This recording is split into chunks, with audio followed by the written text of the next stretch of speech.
Ezra Cross was 44 years old, and for 14 years he believed his marriage was the one thing in his life that couldn't collapse. He was a civil engineer, a man who built bridges for a living, who understood load and pressure, and exactly how much weight a structure could hold before it failed. He had built everything he and his wife Diane owned with his own hands and his own sacrifice. Then a bridge construction site in Lagos nearly killed him. For 12 days, Diane received word that her husband was dead. What she did with those 12 days would destroy everything Ezra thought he knew about the woman he loved. She didn't grieve. She didn't wait. She threw a party. And when Ezra walked through the front door of his own home, bandages still visible, 14 years of trust still intact, what he found inside didn't just break his heart. It told him exactly who his wife had always been. And Ezra Cross was a man who knew precisely how to dismantle a flawed structure from the foundation up.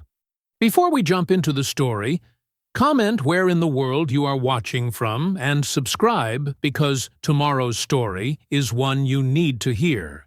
The ceiling fan in the Lagos hospital room spun lazily, casting rhythmic shadows across Ezra Cross's face as he lay there, trying to piece together the fragments of memory that floated through his mind like scattered bridge debris. His body ached, a deep, consuming pain that reminded him with every breath that he was lucky to be alive. The room smelled of antiseptic and something unfamiliar, tropical maybe, wafting in through the half-open window. Outside, the Nigerian city hummed with life, but in here time seemed suspended, marked only by the rotation of that fan and the steady beep of monitors. 11 days had passed since the accident, though Ezra had been conscious for only the last 2.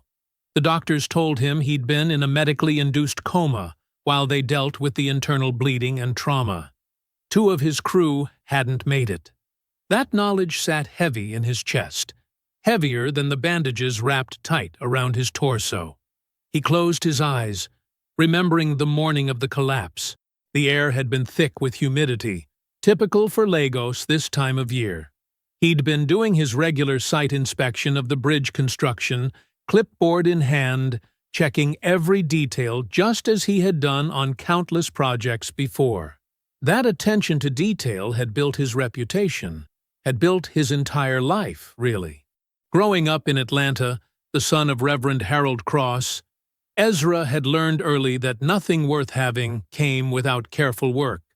He'd earned his engineering degree through a combination of partial scholarship and long nights loading trucks at a warehouse. Every step had been calculated, measured, built on the step before it. That same measured approach had characterized his relationship with Diane. He remembered their first date 14 years ago, her laugh when he admitted he'd researched 3 different restaurants before choosing one. She'd found his thoroughness charming then. He'd loved her the way he did everything else, completely, consistently, without need for dramatic gestures or grand declarations. The memory of Diane sent a fresh wave of worry through him. He hadn't been able to contact her since the accident. His phone and wallet had been stolen in the chaos after the collapse, though they'd been recovered later. By then, the damage had been done. His ID badge, found near one of the casualties, had led to a tragic misidentification. A nurse entered, checking his vitals with practiced efficiency. "Much better today, Mr. Cross," she said, in accented English. "The doctor says perhaps tomorrow you can try walking a bit more." Ezra nodded, but his mind was elsewhere. He knew the U.S. Embassy had initially notified Diane of his death. The hospital had corrected the error within 3 days, but something wasn't right. The follow-up calls had been answered, according to the hospital staff, but somehow the message never seemed to reach her. Finally, after 12 days, the hospital gave him access to a phone. His hands shook slightly as he dialed Diane's number from memory. The line rang and rang. Voicemail. He tried again.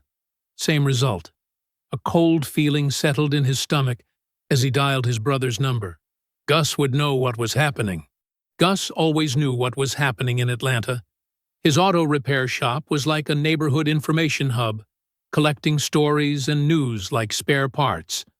The line connected immediately. "Hello?"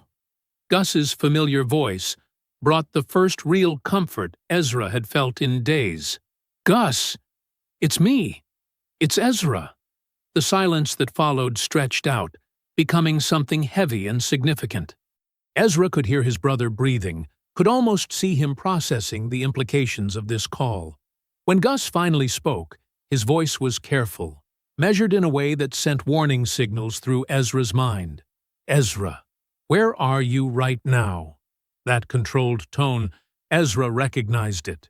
It was the same tone Gus used when he had to tell a customer their car couldn't be fixed, that the damage was too severe. It was the tone he used when he had to deliver news that would change everything. The ceiling fan continued its lazy rotation. The monitors kept their steady rhythm. But something had shifted in that hospital room, something fundamental that Ezra couldn't yet name but could feel in his bones, like the first tremors before a structural collapse. What Gus saw. The phone trembled slightly in Ezra's grip as he waited for his brother to continue.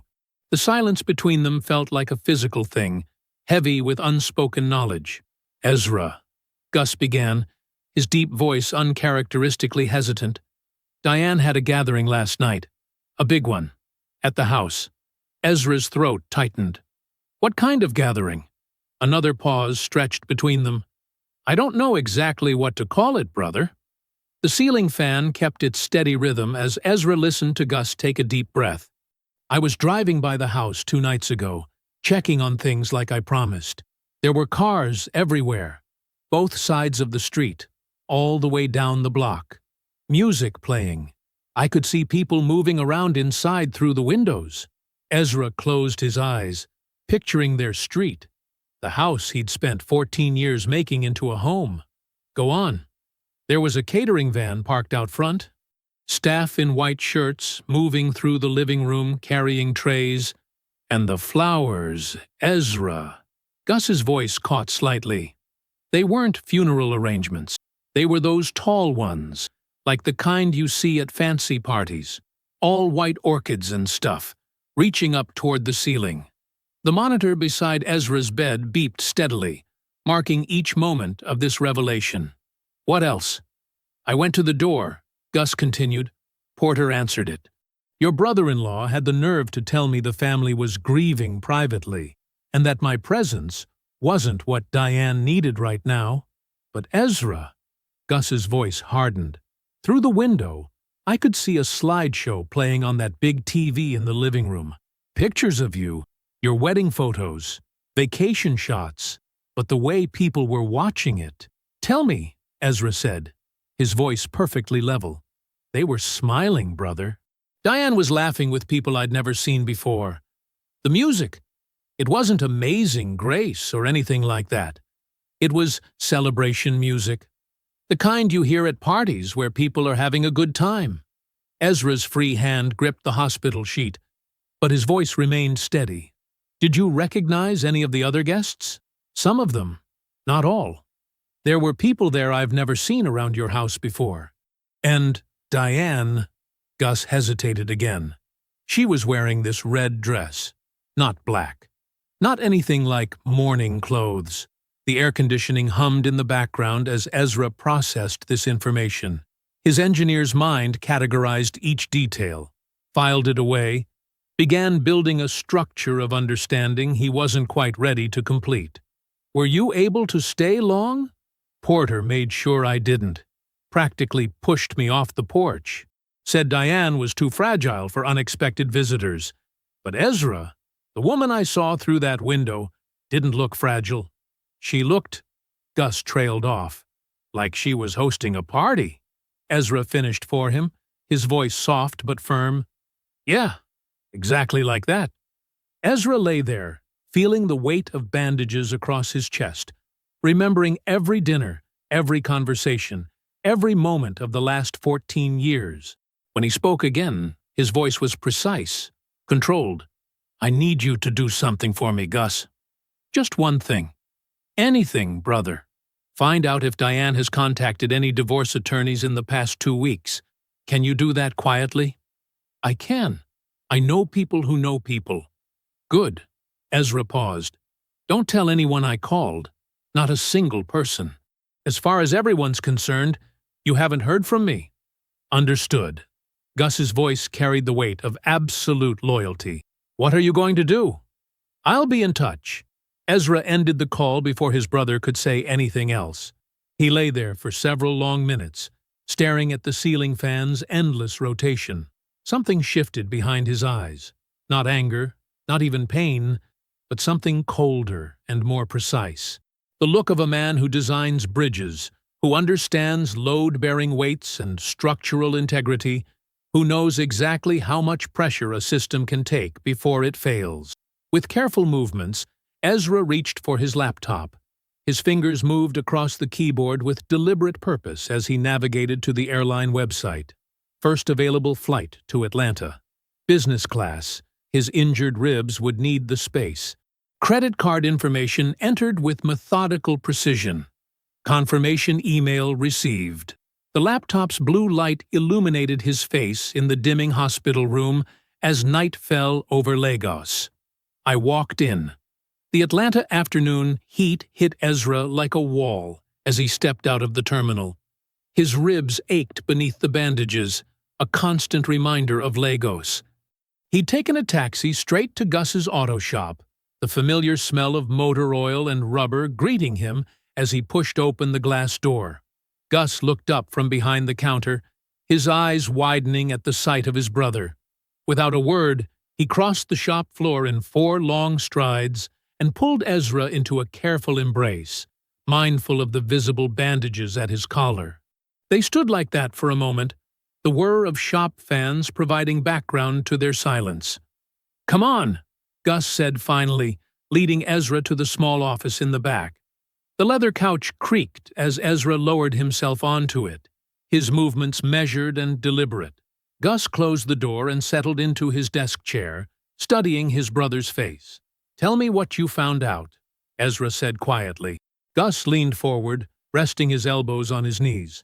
"It's confirmed about the lawyer. Janet. You remember Janet, who does the books for Thompson and Morris? She saw Diane there herself 2 days ago. Consultation with their divorce division." Ezra nodded once, processing this. "The gathering? I talked to Miss Odette next door. You know how she is. Been there 20 years, sees everything, tells it straight." Gus's jaw tightened. She said, and I'm quoting here, "That woman had people over like it was New Year's Eve. I kept waiting for grief, and I never saw any." The fan hummed overhead as Ezra absorbed this. His fingers traced an absent pattern on the armrest. "Anything else?" "Diane's got another meeting scheduled at the law firm tomorrow morning at 10. Gus checked his watch. "It's 4:15 now. Is she home?" "I drove by an hour ago. Porter's car is there." Gus hesitated. "And another one. Gray sedan. Ran the plates. It belongs to some real estate developer named Dorian Banks. Been seeing that car around your house more than you'd expect for someone who just lost her husband." Ezra's expression didn't change, but something hardened in his eyes. He stood carefully, one hand bracing against his ribs. "I need to borrow your car." "Take it," Gus said immediately, tossing him the keys. "You want me to come with you?" "No."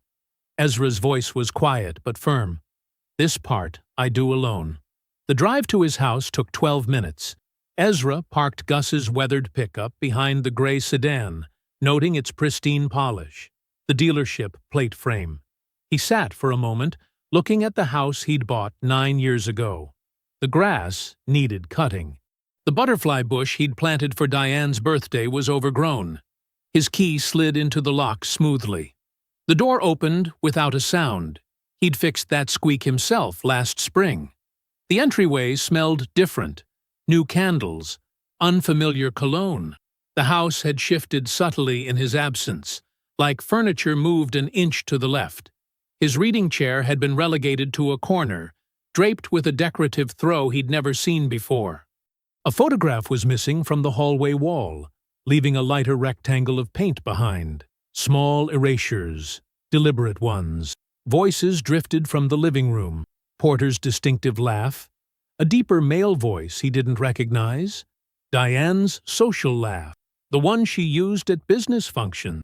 The sound of ice cubes clinking against glass. Ezra stepped into the doorway. 3 wine glasses, half full. Porter sprawled in what used to be Ezra's spot on the couch. A well-dressed man, Dorian Banks, presumably, leaning forward mid-sentence, and Diane, gesturing as she spoke, wearing a dress he'd never seen. The moment stretched like glass about to break. Then, Diane saw him. The wine glass slipped from her perfectly manicured fingers, shattering against the hardwood floor. Red wine spread like blood across the natural oak he'd installed himself. "What the—" Porter started, half rising. Dorian Banks stood so quickly, his chair tipped backward with a crash. Ezra looked at each of them in turn, his gaze steady, his voice perfectly controlled. "Somebody call the caterers. Looks like there's one more guest." The silence that followed was absolute. No one moved toward the spreading wine stain. "Mr. Banks," Ezra said pleasantly, "I need you to leave my house now." Dorian Banks glanced at Diane, then back at Ezra. Without a word, he grabbed his jacket and left, his expensive shoes clicking rapidly across the floor. "Porter." Ezra didn't raise his voice. "You too." Porter opened his mouth, looked at Diane, closed it again. He followed Banks out, the door closing behind him with a decisive click. Ezra sat down in his own living room, facing his wife. "You have one chance to tell me everything. You will not get another one." The guest room desk lamp cast a small circle of light as Ezra scrolled through the first batch of documents Nadine had sent overnight. His shoulders ached from hunching over the laptop, but he barely noticed. Account statements filled his screen, each one a piece of a puzzle he hadn't known he needed to solve. 3 years of transactions. 3 years of careful, deliberate movement. The pattern emerged slowly at first, then with stark clarity. Small transfers from their joint savings, $2,000 here, $3,500 there, spaced just far enough apart to avoid triggering automated alerts, each amount carefully calculated to stay under thresholds that would require dual authorization. Nadine's note was characteristically precise. Transfers aggregate to $214,000 total. Destination account previously undisclosed. Sole ownership D-Cross. Secondary pattern identified. Significant outflows to holding company registered to P. Whitfield as managing officer. $214,000.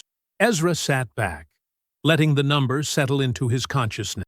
He thought about the night shifts he'd worked during graduate school, the careful budgeting in the firm's early years, the vacations postponed for someday.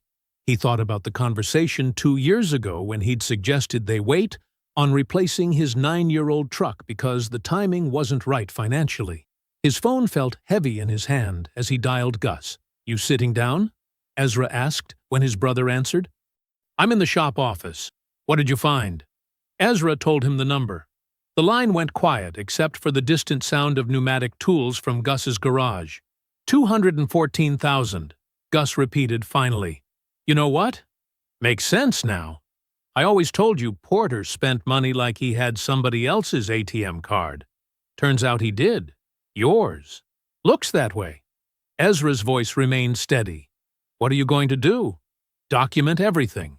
Then, more." Ezra ended the call and opened a new Gmail account under a name Diane would never think to check. He began forwarding every file Nadine sent, organizing them methodically by date and type. He picked up his phone again, this time opening the camera. The morning light threw the empty rectangle on the hallway wall into sharp relief, a pale ghost where his photograph used to hang. He took several shots from different angles, making sure the lighter paint was clearly visible against the surrounding wall. Each photo went into a dedicated folder in his new email account. Through the guest room window, he could see Dorian Banks's gray sedan still parked in the driveway.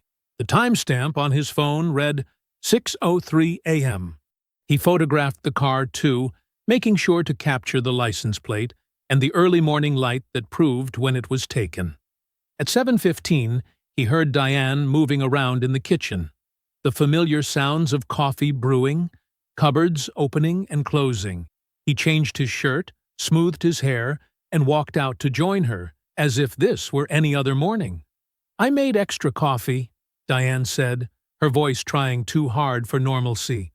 She watched him over the rim of her cup, eyes tracking his movements as he poured his own. "Thank you," he said pleasantly, adding his usual amount of cream. He sat at the kitchen island, opened his newspaper, and asked, "Any plans for today?" The question made her fingers tighten slightly around her cup. "Just some errands. Maybe lunch with Bridget." Ezra nodded, turning a page. "Sounds nice. The weather's supposed to be good for it." The conversation continued like that, superficial, carefully weighted with unspoken things. Ezra noted how Diane's hands shook slightly when she rinsed her cup, how her laugh sounded forced when he made a mild joke about the weather. He catalogued each nervous gesture, each evasive answer about her schedule, storing them away with the same precision he applied to engineering calculations. Back in the guest room, door closed behind him, he opened a new document in his private email account. He typed out their breakfast conversation word for word, including timestamps and his observations of her physical reaction.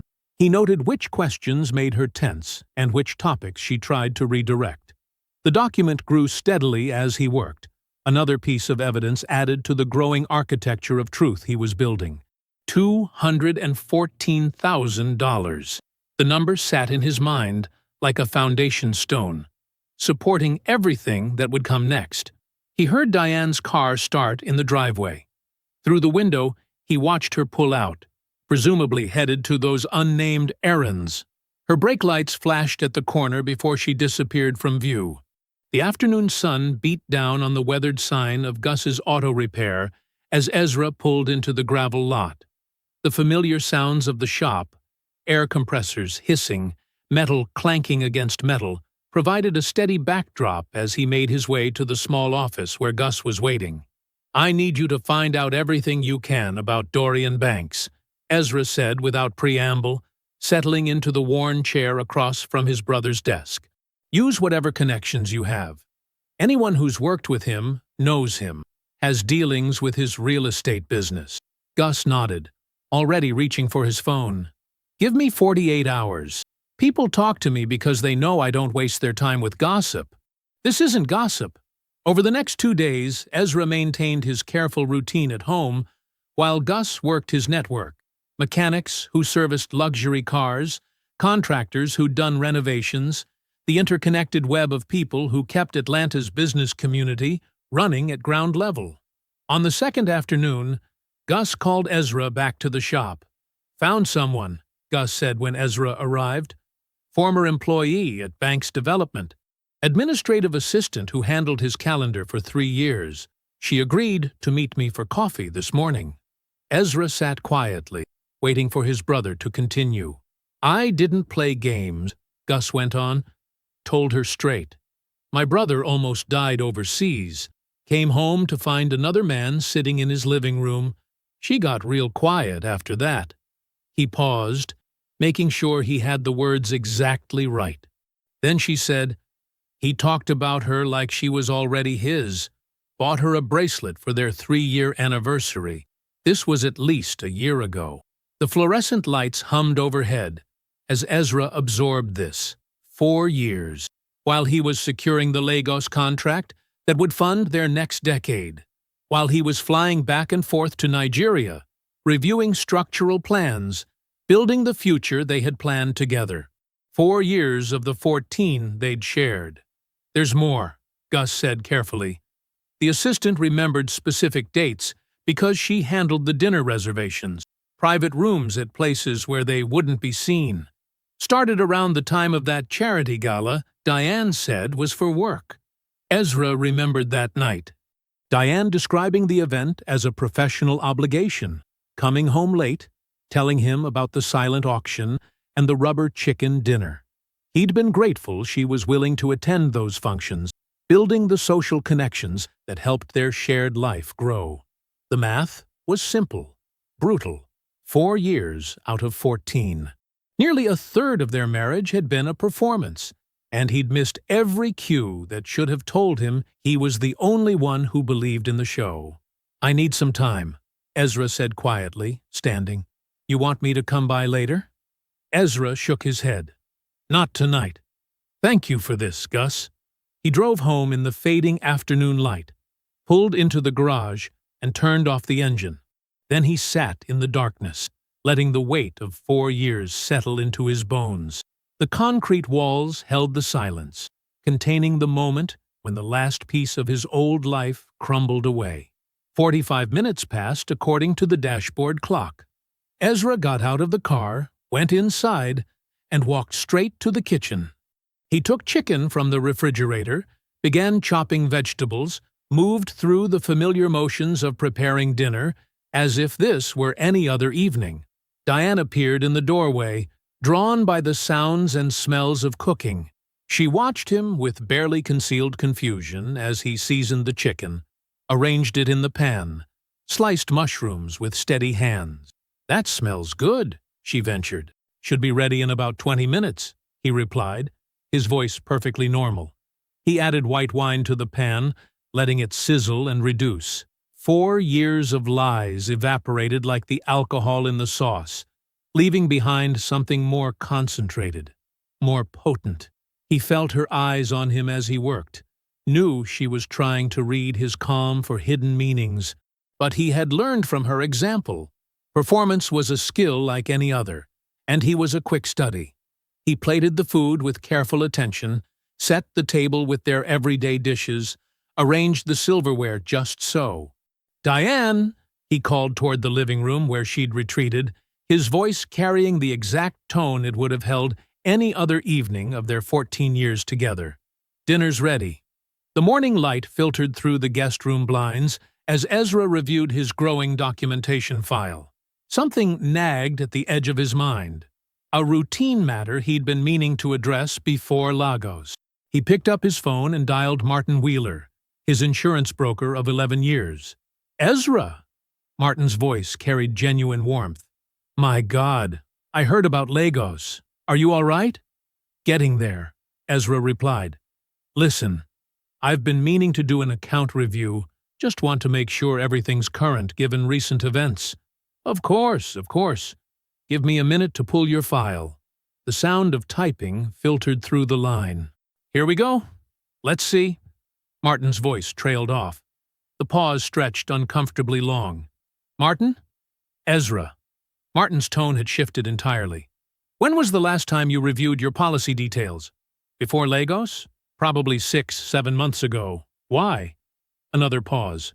"I'm seeing an amendment submitted 6 months ago. Significant changes to beneficiary designation and a clause modification. The signature, well, it's marked as yours, but—" Ezra's hand tightened on the phone. "But what?" "I flagged it as irregular at the time. The signature didn't quite match our records. I sent a confirmation letter to your home address requesting verification." Martin's voice grew careful. "You were in Nigeria then, weren't you?" "Yes. I never saw any letter." "That's what I was afraid of." Papers shuffled in the background. "The policy value is substantial. $1.2 million. The amendment restructured the beneficiary arrangement and added an accelerated claim clause. I kept documentation of my concerns in the file." The morning light suddenly felt colder. Ezra's mind began calculating with terrible clarity. The divorce attorney consultation wasn't the beginning. It was the backup plan. The real strategy required his death. The Lagos accident, and those 72 hours when he was misidentified as deceased, had nearly delivered exactly what Diane needed. "Can you send me everything?" Ezra's voice remained steady. "The original policy, the amendment, your notes about the irregular signature, all of it." "Of course. I'll scan it right now." "Ezra," Martin hesitated. "This is more than just an irregularity. If that signature was forged, I understand. Thank you, Martin. Ezra ended the call and sat completely still, letting the implications settle into place. The gathering wasn't just a celebration of his assumed death. It was meant to be a celebration of financial liberation. The $214,000 Diane had siphoned was merely a down payment on what she'd really wanted: his entire legacy, converted to cash through a fraudulent insurance claim. He thought about those 72 hours when the embassy believed he was dead. How many calls had Diane ignored from the hospital trying to correct the error? How close had he come to making her plan work? The room felt too small suddenly. He stood and paced, his footsteps silent on the carpet. The careful architecture of Diane's betrayal was becoming clear. Each piece positioned years in advance. The affair with Dorian provided her next chapter. Porter's holding company created a channel for the money. The insurance policy was meant to fund it all. His phone buzzed, Martin's email arriving with the scanned documents. Ezra opened them one by one. The original policy, the amendment with its forged signature, Martin's contemporaneous notes expressing concern about the verification. The evidence of premeditation was undeniable. He called Nadine. "I just got documents from my insurance broker," he said when she answered. "Diane modified my life insurance policy 6 months ago. Forged signature. $1.2 million payout." The silence on Nadine's end lasted several seconds. When she finally spoke, her voice carried carefully controlled fury. "Ezra, we need to talk about what you want to do with all of this." He looked at the documents spread across his screen. The financial transfers, the insurance fraud, the years of calculated deception. His response came without hesitation. "I already know." Moving to his laptop, Ezra opened his email and began composing a message to Angela Price, the corporate attorney who had helped build his firm's legal foundation. The subject line was simple: "Urgent meeting request. Insurance fraud documentation." His fingers moved steadily across the keyboard, laying out the evidence as precisely as he would document structural calculations for a bridge. The architecture of justice, he knew, required the same attention to detail as the architecture of steel and concrete. The morning sun cast long shadows through Angela Price's corner office as Ezra methodically arranged documents across her polished conference table. File folders, bank statements, insurance papers, each piece of evidence placed with engineer's precision. Angela watched silently, her expression growing harder with each new revelation. "Walk me through it," she said finally, settling into her chair with a legal pad. Ezra started with the financial transfers, $214,000 extracted from joint accounts through careful, deliberate transactions designed to avoid detection.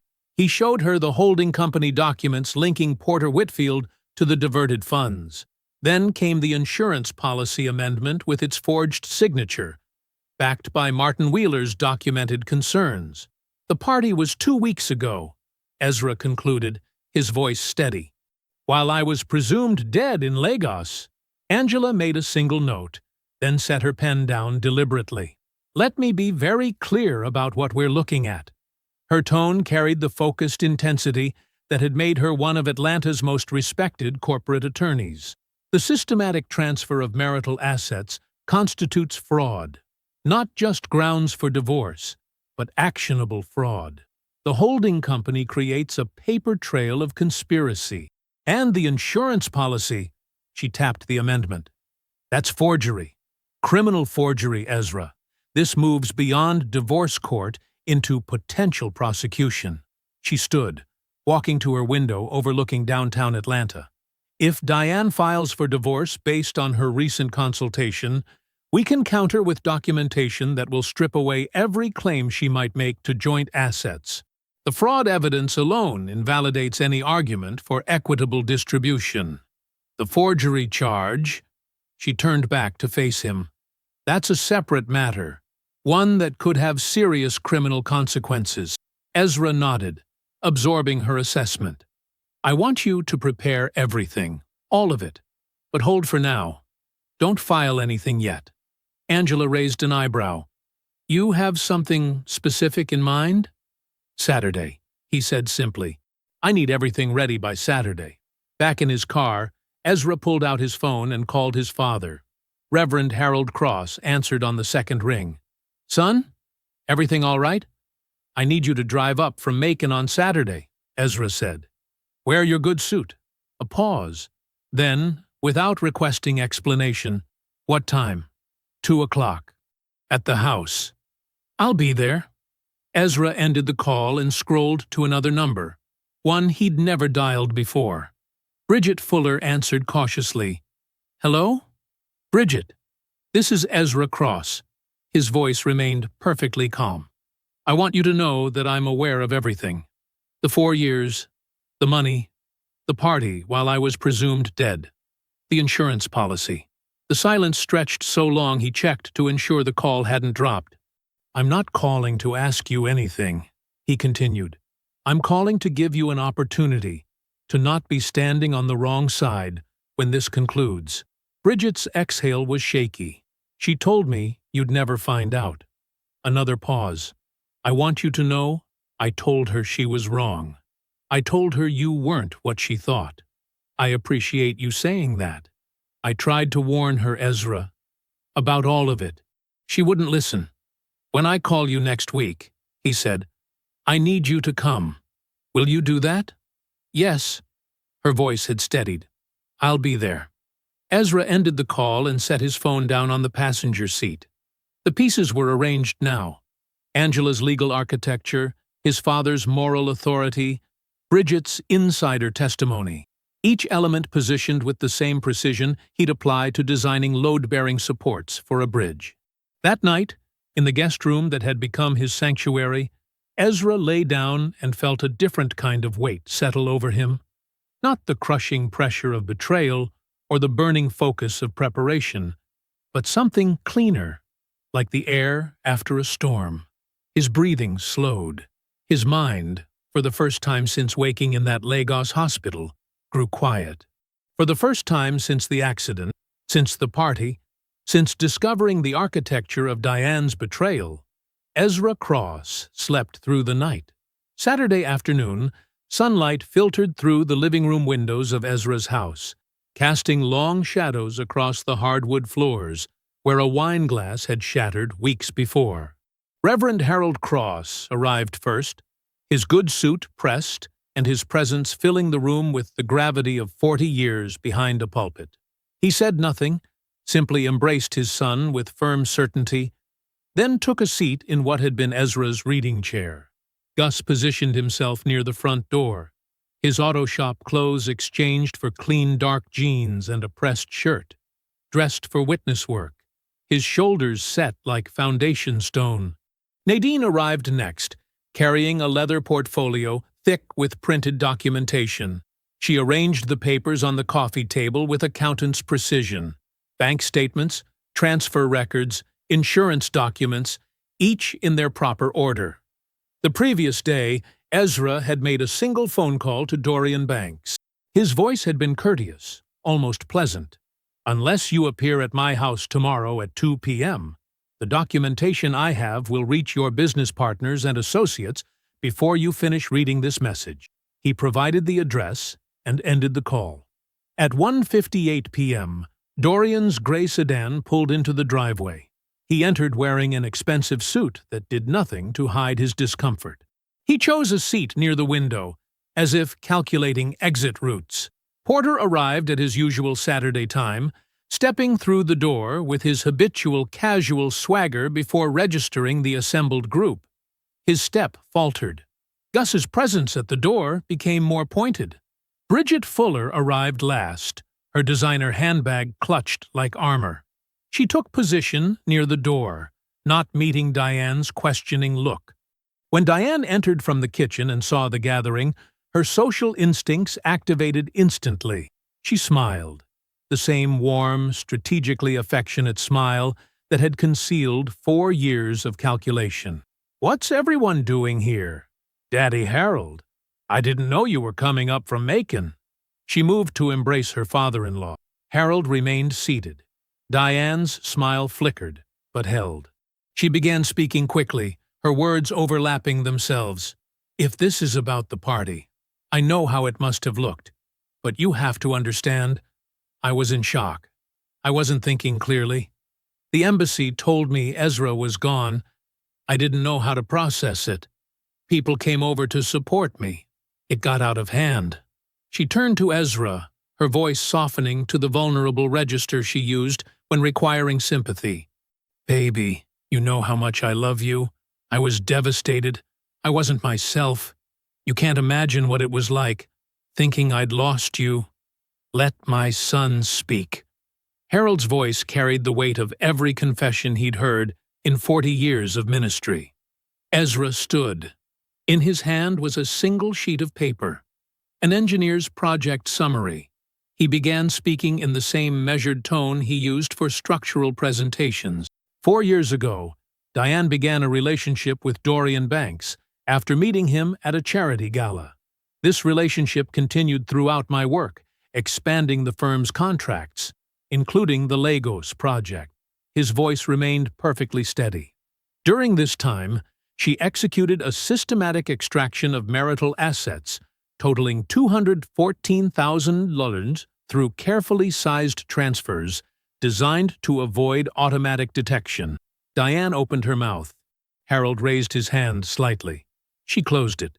These funds were routed through a holding company registered to Porter Whitfield, who has been living off diverted marital assets for approximately 3 years. Ezra turned a page. 6 months ago, Diane submitted an amendment to my life insurance policy, changing beneficiary designations through forged signatures. The policy is valued at $1.2 million. Porter stared at the floor. His swagger entirely evaporated. When the embassy incorrectly reported my death, Diane ignored follow-up calls attempting to correct the error. She then hosted a celebration in our home while I was presumably dead in Lagos. Diane had stopped attempting to speak. Her perfectly maintained face had gone still. A knock at the door. Gus opened it to reveal Angela Price's process server, who stepped forward with divorce papers. "Ms. Cross," the server said formally, extending the documents. "You've been served." Ezra turned to Dorian Banks. "You are named in a civil suit for damages related to the financial conspiracy. Your business partners will receive copies of all documentation by Monday, unless a settlement is reached." To Porter. "The holding company records have been referred to the Georgia Insurance Commissioner and the State Forensic Accounting Office. Expect contact from their investigators this week." He picked up his jacket from the back of his chair. The fabric was smooth, unwrinkled, like his voice had been throughout. He nodded once to his father, once to his brother. Without looking back at the life he was leaving behind, Ezra Cross walked out of the house he had built. Monday morning arrived with the precision of paperwork. Angela Price's office hummed with quiet efficiency as she simultaneously filed the divorce petition and forwarded a thick manila envelope of insurance documentation to the Georgia Insurance Commissioner's office. Her signature, practiced and perfect, marked each document with finality. Within days, the insurance commissioner's investigator contacted Ezra. The man was methodical, taking detailed notes as Ezra walked him through the chronology. The investigator's eyes narrowed at the broker's documented concerns, the timing of the policy modification, and the Lagos incident's convenient alignment with Diane's plans. Diane's attorney, an expensive divorce specialist from Buckhead, discovered quickly that criminal allegations changed everything. No amount of legal maneuvering could erase the broker's detailed documentation of his suspicions, the forensic handwriting analysis of the forged signatures, or the damning timeline of ignored hospital follow-up calls. In the sterile conference room of the district attorney's office, Diane's carefully maintained composure cracked as her attorney outlined her options. The evidence supported felony charges. The DA was offering a plea to misdemeanor insurance fraud, one that would leave her with a permanent criminal record, but no jail time. Her attorney's advice was clear. Take the deal. She took it. The divorce proceedings unfolded with mechanical efficiency. The documented financial fraud stripped Diane of any leverage in asset negotiations. Angela Price wielded bank records like surgical instruments, excising Diane's claims to the house, the investment accounts, even the art collection she'd curated. The final settlement left her with basic necessities and nothing more. Porter's carefully constructed financial house of cards collapsed under scrutiny. The holding company's records, exposed to daylight, revealed years of creative accounting and misrepresented investments. Two former business partners, discovering their money had been redirected through the same channels Diane used, filed independent civil suits. Porter's swagger evaporated completely as legal fees mounted. By summer's end, he was living in his mother's spare bedroom in Savannah, dodging creditors' calls. Dorian Banks, ever conscious of his professional reputation, recognized a sinking ship when he saw one. His attorney contacted Angela Price with a settlement offer before the civil suit could be filed. The number was substantial, enough to replace everything Diane had extracted from the joint accounts, with interest. The check cleared within 48 hours. Dorian's gray sedan never appeared in Atlanta's northern suburbs again. Diane's calls to his office went unreturned. Her texts received automated responses. Her emails bounced back from a deactivated address. By month's end, Dorian Banks had become as ghost-like as Ezra was supposed to have been in Lagos. Bridget Fuller's exit was quieter, but no less complete. No social media announcements, no public declarations of dissolved friendship. She simply stopped accepting lunch invitations, changed her regular salon appointment to a different day, declined event invitations with polite, impersonal regrets. When Diane finally confronted her in the Whole Foods parking lot, Bridget simply said, "I can't do this anymore," got in her car, and drove away. The elegant social circle Diane had cultivated dispersed like smoke. The charity board positions went to other women. The country club membership lapsed. The holiday party invitations stopped arriving. Atlanta's social architecture, once her natural habitat, rearranged itself around her absence. She rented a two-bedroom apartment in a neighborhood she would have dismissed as beneath her 2 years earlier. The misdemeanor conviction made employment background checks complicated. The reduced settlement meant downsizing everything: her wardrobe, her car, her expectations.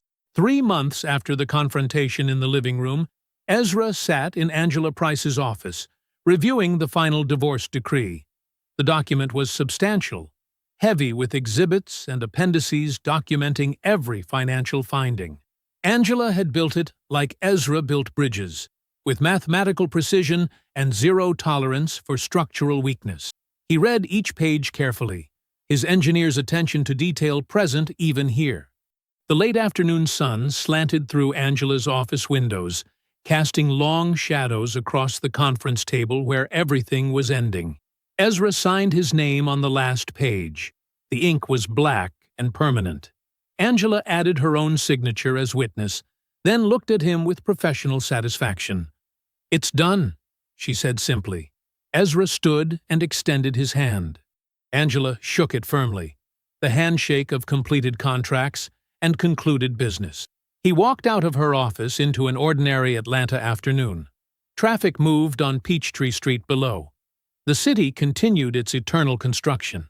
The world went about its business, indifferent to the small death of paper and ink that had just occurred 30 floors above.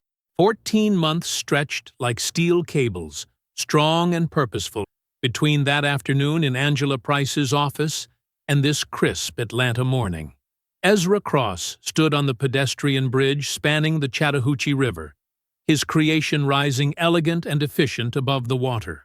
The early sun caught the architectural details he'd insisted on, small touches that made the bridge more than just functional, but beautiful in its utility. Beside him, Priya Rahman flipped through her tablet, reviewing the site assessment with the same methodical attention he'd recognized in her interview 6 months ago. She was young, barely 30, but carried herself with the quiet confidence of someone who understood that engineering was as much about patience as precision. "The load distribution calculations are exactly as you predicted," she said, showing him the latest stress test results, even with the increased foot traffic from the new park connection. Ezra nodded, running his hand along the bridge's railing. The metal was cool and solid under his palm. "Walk me through your material choices for the expansion joints," he said. The firm had grown significantly since the restructuring. Nadine's elevation to full partner had brought more than just her financial expertise. Her vision for expansion aligned perfectly with Ezra's methodical approach to growth. Last month, they'd submitted a bid for the largest municipal infrastructure project in the company's history. The preliminary feedback suggested they were frontrunners. Priya began explaining her technical decisions, and Ezra listened with genuine interest. Teaching came naturally to him now.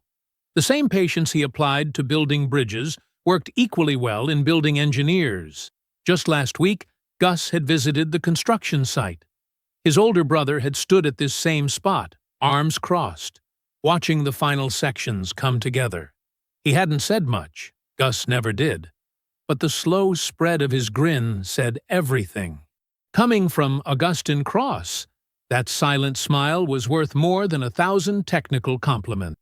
The rhythm of Ezra's life had found a new equilibrium. His downtown condominium wasn't large, but every piece in it had been chosen with deliberate care. The leather reading chair by the window, the handmade dining table that could seat 6, but usually held just him, or him and his father, when Reverend Harold drove up from Macon.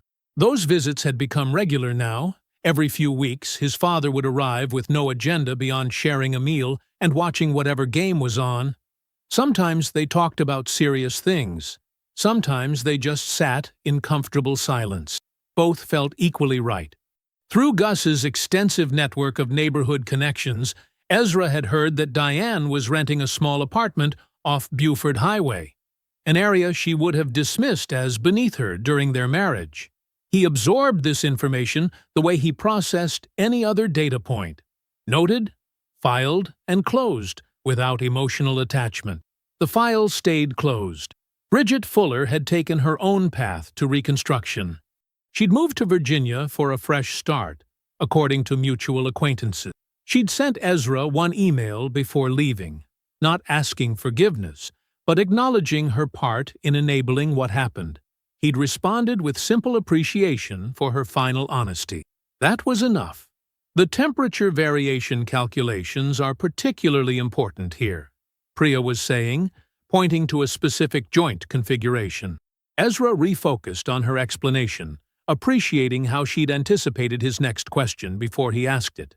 They walked the bridge's full length, their footsteps solid on the surface he'd designed.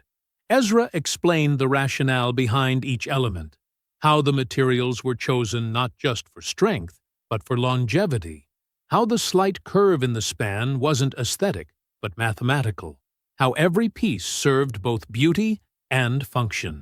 The morning air was cool and clean. Below them, the Chattahoochee moved with its ancient patience. Atlanta's skyline rose in the distance, familiar and ever-changing. Construction cranes marked new growth like exclamation points against the sky. Priya made careful notes as Ezra detailed the relationship between wind loads and cable tension. Her questions were precise, showing she'd already thought several steps ahead. He recognized in her the same drive for excellence that had built his own career, not flashy ambition, but the quiet determination to build things that lasted.